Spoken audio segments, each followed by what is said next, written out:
The Gurkhas, respected by their allies, feared by their foes. Many call them the bravest of the brave.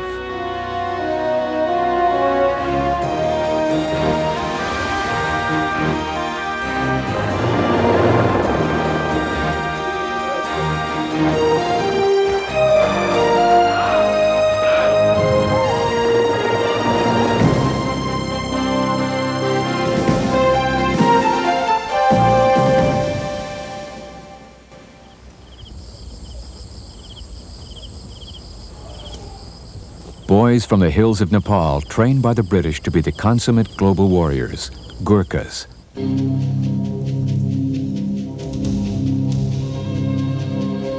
The mere mention of the name Gurkhas is enough to set off a rush of emotions and stories from those who have fought against them and with them. Our enemy against whom we've been operating has been totally unaware that the Gurkha has not only carried out a reconnaissance of his position, but actually crawled inside it and listened to his conversations in the trenches, taken some of his equipment and got away with a complete layout of the position on a plan. For sport, Gurkhas used to slip through Japanese lines in World War II and cut the laces on the boots of Japanese sentries. There are even more chilling tales about what Gurkhas would surgically do to their enemies with their distinctive curved knives called kukris. The British first learned how fierce the Gurkhas are in combat when they fought against them in Nepal in 1814. After narrowly defeating them despite their overwhelming odds, the British asked the Gurkhas to join them. One British officer wrote, "I never saw more steadiness or bravery exhibited in my life. Run they would not, and of death they seemed to have no fear, though their comrades were falling all around them."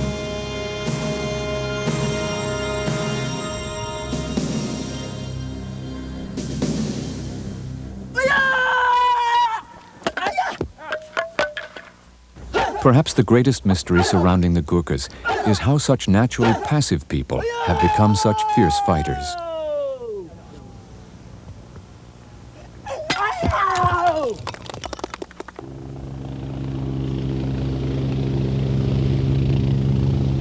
Long before the term Rapid Deployment Force became the operative military buzzword, the British were dispatching their Gurkha battalions to hotspots around the world.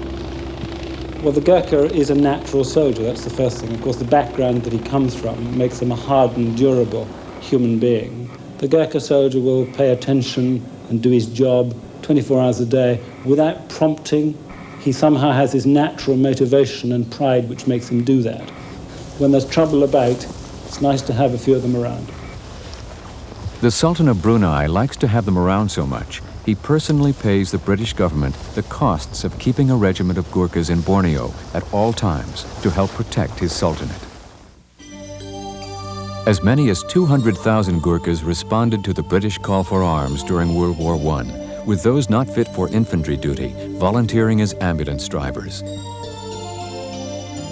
From fighting in Europe and North Africa during World War II to guerrilla warfare in the Malay jungles in Borneo, the Gurkhas have created a legacy of being virtually undefeatable in combat.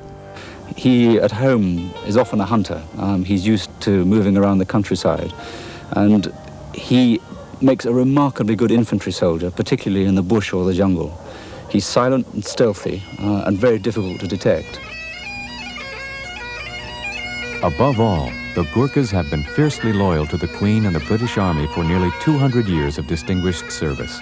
Not as detached mercenaries or cheap soldiers, but as professional members of an extended military family. They swear to serve for a minimum commitment of 15 years. Go!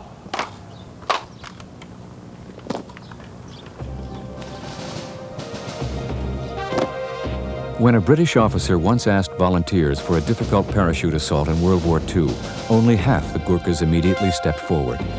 As the story goes, the other half said they would go too, if only they could use parachutes.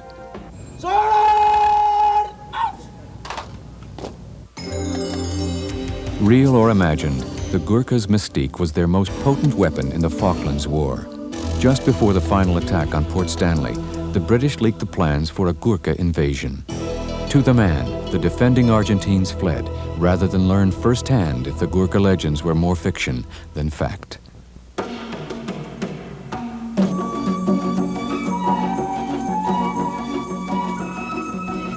The mountain kingdom of Nepal is a portrait of pastoral beauty and tranquility.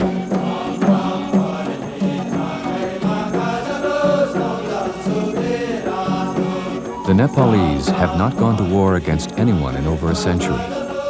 But for the past 100 years, many of Nepal's best young men have been fighting and dying for someone else's country. Nepal is also a portrait of lifelong poverty, with historically one of the world's lowest per capita incomes. Much of the Gurkha legendary dedication and determination comes from the harsh economic realities of life in Nepal. They are subsistence farmers, hill farmers. The lad comes from a small homestead. Around it there's some fields which his father owns. They work those fields and attempt to produce sufficient food to feed themselves for the year. Now, if you take a boy out of that family, as it were, you give them a double plus. It means there's one less person to feed, and also that person is in a position to send money home to contribute towards the family. These economic facts of life have made soldiering a noble and rewarding profession for generations of Nepalese men wishing to raise their standard of living and opportunities as Gurkhas. I was in Gurkha soldiers for 21 years. Throughout the year, retired Gurkhas called Gulliwalas regularly visit the mountain villages, scouting and screening candidates for yearly recruiting tests called hill selection. Most of the recruits come from Gurkha families like Jaskaji Gurungs, himself a former Gurkha, with one son already serving in the Indian Army, and now hoping his youngest son, Golman, will be selected by the British. I want to become a Gurkha because they're going to army, then they earn money, and they buy some land, and they help their father, mother. So I also think about that, A village boy's departure to join the Gurkhas is as important a passage in life as a wedding or funeral. If Naurayan Gurung is accepted, he will not see his mother or family again for at least 3 years at his first leave. If he fails the tests, his disappointment and embarrassment will be so great he might never come home again. Golman and Naura are from the same village and are joining together. Since they were first selected by their local Gulliwala, they've trained together for 6 months for the demanding physical tests that will determine their potential as infantry soldiers and their chances for a new life as Gurkhas.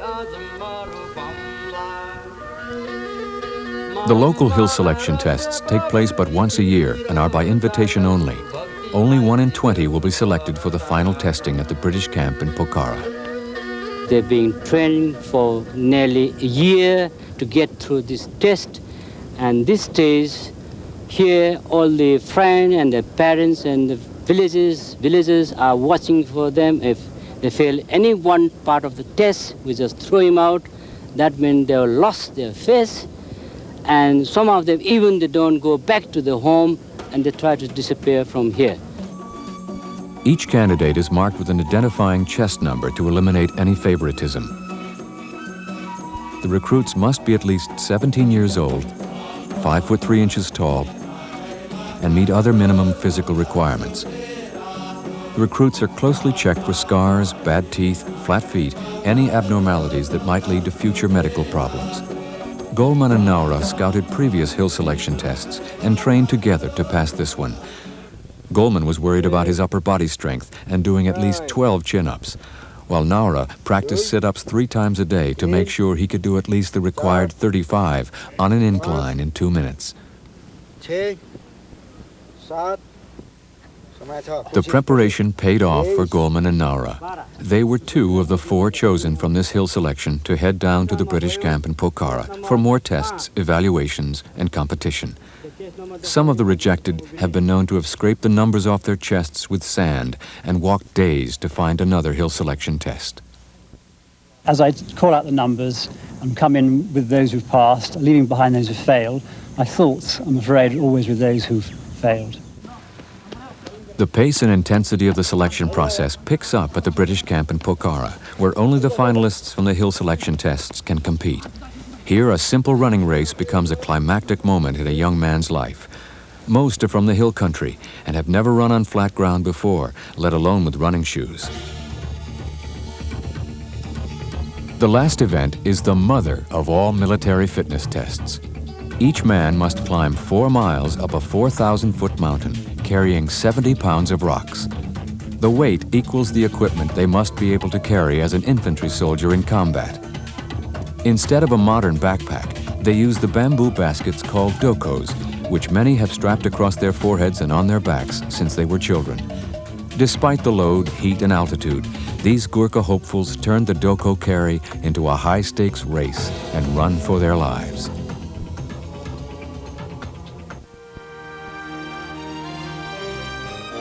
Those finally selected to be Gurkhas are anything but guns for hire or mercenaries without cause or allegiance.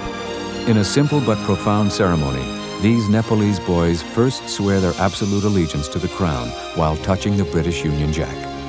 They sign a paper promising to serve the British Army for at least 15 years at a basic pay rate of about $300 a month. True to the Gurkha tradition, they will send most of the money home and stay in the British Army on an average of 22 years.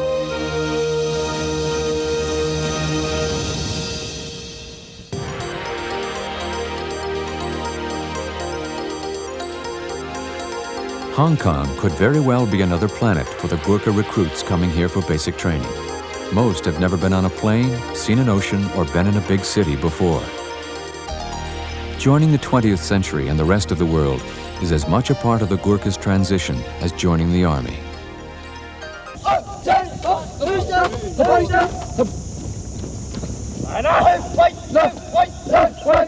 The first weeks of training are a series of firsts, beginning with their first set of shoes and learning to do things together.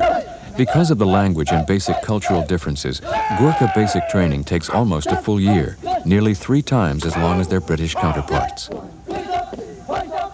Our soldier is still very much of an unsophisticated hill phenomenon.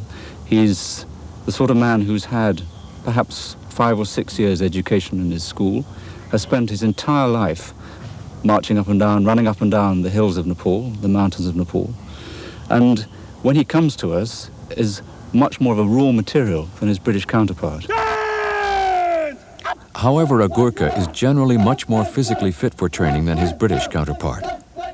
More importantly, Gurkhas require far less disciplinary attention and motivation, and none of the bluff and bluster of most military basic training camps. They don't require a great deal of noise and bluster to motivate them to do things. In fact, they react against that.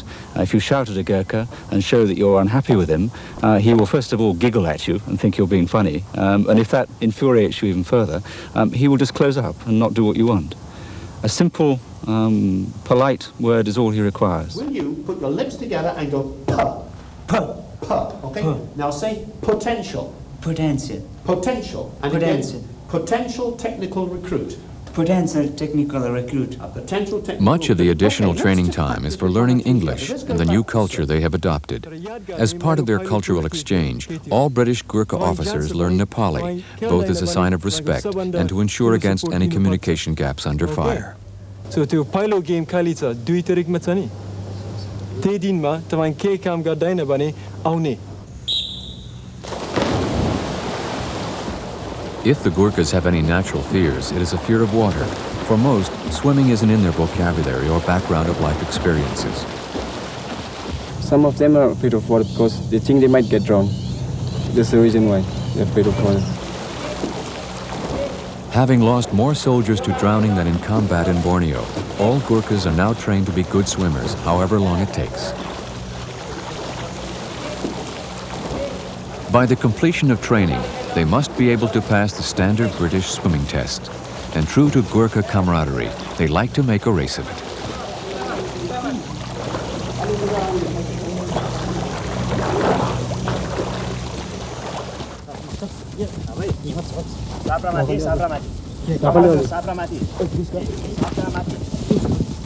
The men that we recruit are when they arrive, extraordinarily fit, run very fast, and when they've been fed up by us and received our training, they, at the end of it, are remarkably fit men. On first encounter, they're very straightforward, they're very good-natured, they've got a nice sense of humour, but very quickly you discover they're also extremely hardy and stoical. And really it's that quality of stoicism, their ability to endure. They tolerate the circumstances that they find themselves in very readily and very naturally, and make perfect soldiers in this sort of respect. Most of a Gurkha's natural strength is in his legs, from years of climbing and carrying heavy loads in the mountains. Jump! Arko, go!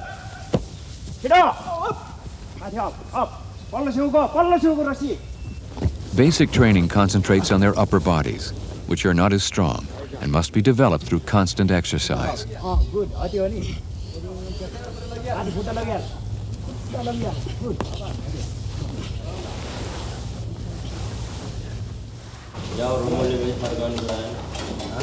And by eating 3 full meals a day and dairy products for the first time in their lives. They are ordered to gain weight, and the instructors make sure it's good weight. Chest, primary, barrack, 6070.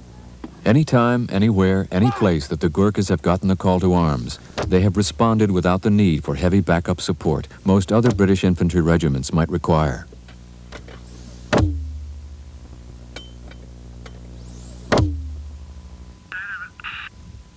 Victor Zulu, Juliet Golf, Oscar Charlie. Gurkhas fire and maneuver through difficult terrain as a team confident of their mastery of fieldcraft and decided advantage over most of their adversaries in the bush.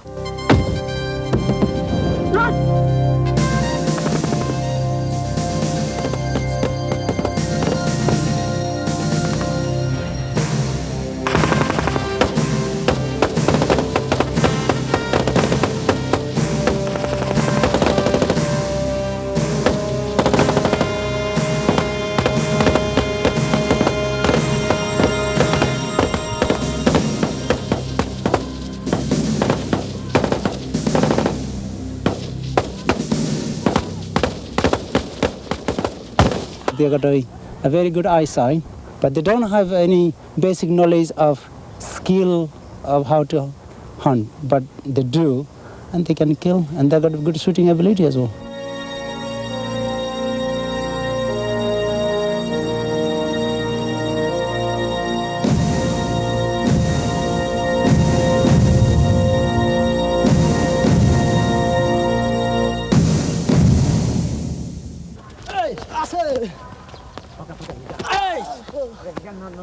The ferocity of Gurkhas in combat is something that can't be taught. It's an instinctive trait that can only be refined in training and is rarely displayed and never bragged about. There's a tremendous contrast between the reputation which Gurkhas have attained in war over the last 150, 60 years and their personal approach to life and the gentleness which they show each other, their British officers, and all guests and strangers to the regiment. They are some of the most pleasant, easy to get to know and gentle people that I've ever met. And yet in wartime, when their temper arises and the situation needs it, they can forget all gentleness and be totally dedicated to destroying the enemy.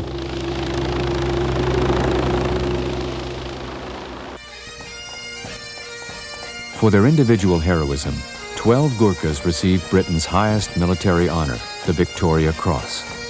British officers love to recount Gurkha stories, like the time a mortally wounded Gurkha was ordered not to die and didn't, lest he disobey an officer's order. Now, as an integral part of the British Army's Rapid Deployment Force, they are trained for a variety of combat situations in unfamiliar settings. In this state-of-the-art simulation of urban combat, they use live ammunition and explosives to test their abilities to react to the unexpected. Instructors control the action with explosions, sound effects, and change the scenarios with fake casualties and automated snipers.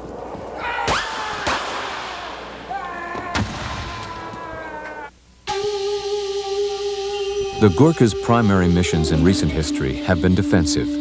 They have been largely responsible for sealing the border between Hong Kong and the People's Republic of China, which won't be one country until 1997.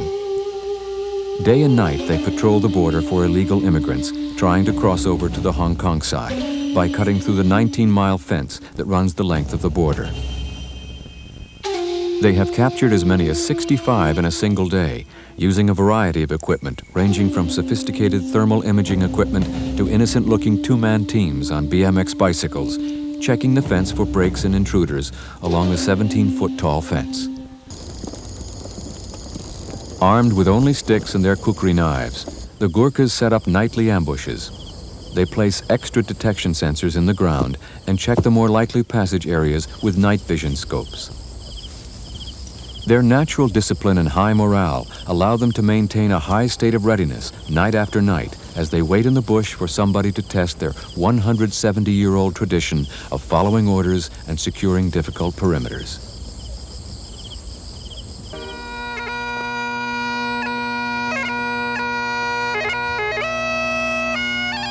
The sound of bagpipes are as alien to Nepal as the sounds of war. Yet Gurkhas in the service of the British and the Indian armies have seen more continuous combat in the last 100 years than any other soldiers in the world.